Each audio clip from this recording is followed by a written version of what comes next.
Я заместитель директора по научно-методической работе.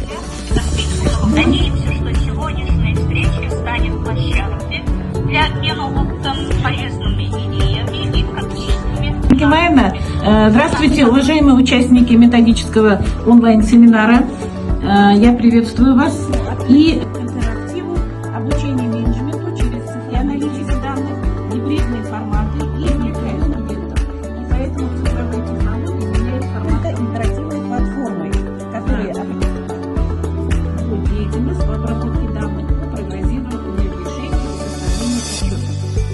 Мы имеем селектор в дизайне. Почему? Потому что искусственные формы интерактивного обучения.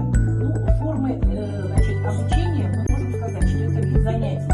Здесь от учителя нужно больше активности. Хорошо. Спасибо за внимание.